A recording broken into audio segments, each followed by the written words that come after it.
that as an independent school and as a school, a district, a school that is not taking any of the federal funds that are associated with the implementation of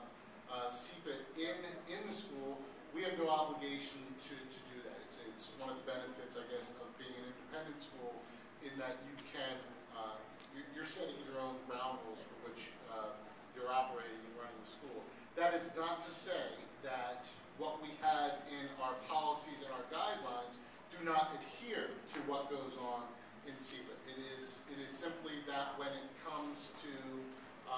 what we are obligated to do, what we have to do, we're not bound by any of the state and federal mandates associated with this policy. If you look at our acceptable use policy, if you look at our personnel manuals, if you look at all of those things, you would assume that we've read through and are doing our best to comply with CEPA, but again, we're not. When we are actually looking at it, we are, when you look at it, there are so many question marks, I think, when you look at the policy as far as what you actually need to do and what you actually have to be blocking. I feel, again, fortunate that we're not in a position where we have to do it, because it seems very vague, it seems very confusing as far as what the expectations actually are. But again, as our school, we are actually doing it. One of the reasons that we are staying away from this, and one of the reasons that we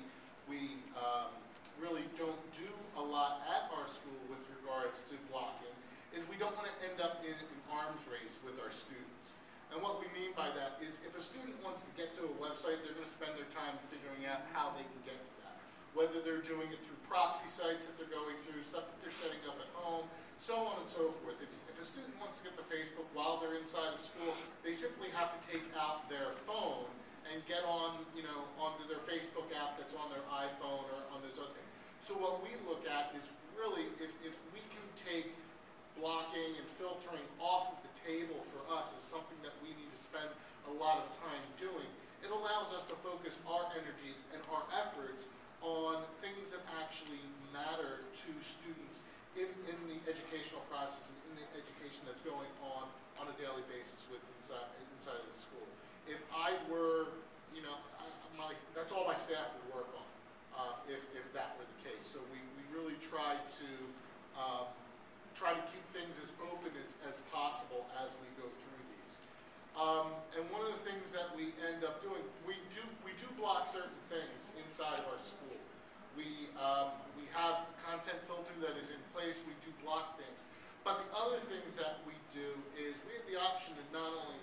to block things, which we do very minimally, but we have the ability to flag things so that we can go back, and if we have a question as to what's going on and what's happening within the context of accessing sites on our network, we can go back into the logs, check for the things that we've flagged as being questionable,